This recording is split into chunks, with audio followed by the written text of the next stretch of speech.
Hello and welcome to another book review. This time I'm looking at Tracking the Panthera Family by photo reporter Jan Fleischmann and language consultant Maria Veneke Ylikomi. I apologise, I probably butchered the pronunciation there. Tracking the Panthera Family is part photo showcase, part educational and part field journal, all showcasing 5 members of the big cat family: the jaguar, the tiger, the lion, the leopard and the snow leopard. Each chapter of the book follows the same format. It focuses on one member of the big cat family and has several sections within that chapter. It starts off with a factual section detailing things like the physical description of the cat, its evolutionary history, details of its habitat and social structure, and threats to its conservation, and mythical or pop culture references. It then moves on to several sections of what the book calls field stories. These are almost like journal entries by the photographer of the book, detailing his travels around the world in search of these animals. Dispersed throughout these chapters are many photographs taken on these travels and of course of the cats themselves. Now I'm going to be quite critical of this book, so let's start with the positives. I love the concept behind this book. I love the structure of the book.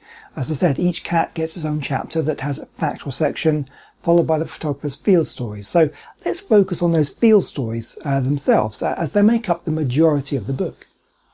These give fascinating insight into the life of a wildlife photographer.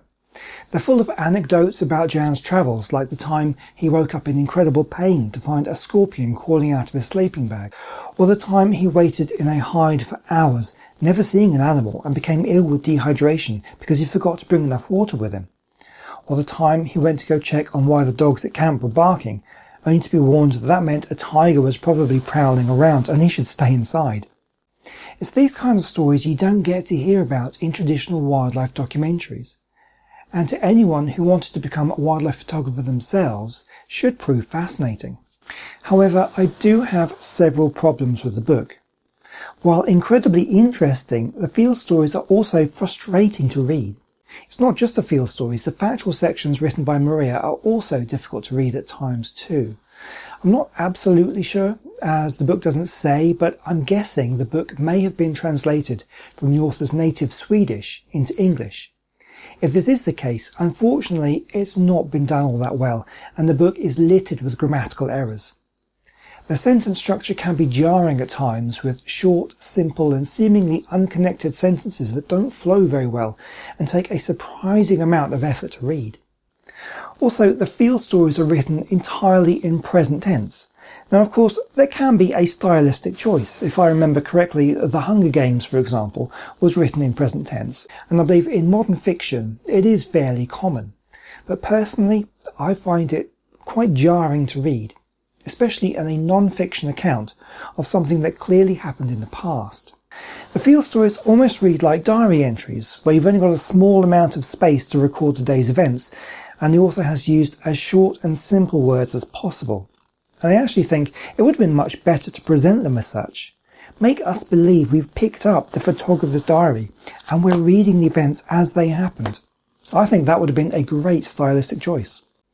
Overall, the writing in this book seems like a first draft, ready to be given to a decent editor who can correct the grammatical errors and maybe improve the vocabulary and sentence flow. And it's a real shame, as the field stories themselves are, as I said, really interesting.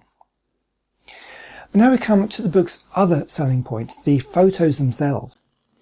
I have to say there are some strange design choices. Let's take a look inside the book and I'll show you what I mean. This is a typical double-page spread.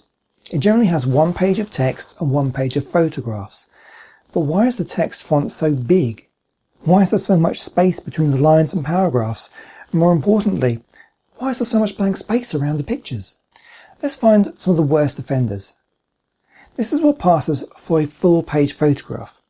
It's a fantastic picture of some capybaras, and I think the composition of the picture is great, but if we were to move the photograph to the top of the page, there'll be almost half a page of blank space. For a photography showcase, that's just not good enough. There are a few other examples I want to show you. On this page we have some lovely pictures of a jaguar, but they're tiny. You can barely see what's going on. And with so much white space around these photos, their size is just ridiculous. You could have made each photo bigger and still had space for them all on the page. That's not the only problem I have with some of these photographs. Let's take these photos of some lions as an example. The composition just doesn't sit right with me. I feel the book's editor has sacrificed picture quality to get them all the same size to look good on the page. This picture of the lioness, for example, her nose is almost cut off on the left-hand side of the picture, and on the right, the tip of her tail is cut off.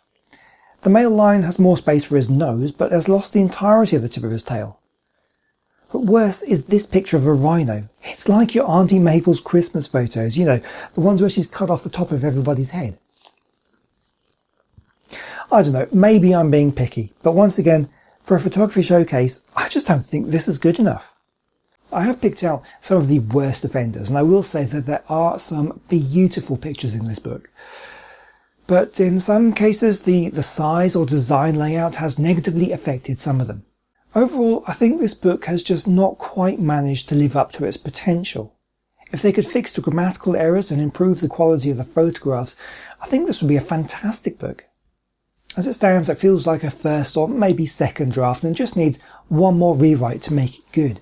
And considering the price point, $33.99 on the back of the book, but currently selling for around £25 for paperback, or just over £40 for a hardback, I'd say it's not worth it.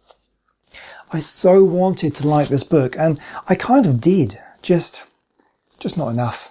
Well, that's my thoughts on tracking the Panthera Family. Thank you for watching, and thank you to Austin Macaulay Publishers for sending me a copy of the book to review. They may not send me any more, but I do have one more book from them to review, and that will be coming up at some point in the future. For now, why not check out some of my other wildlife and nature videos on this channel, and subscribe if you enjoy that sort of thing. But until next time, goodbye.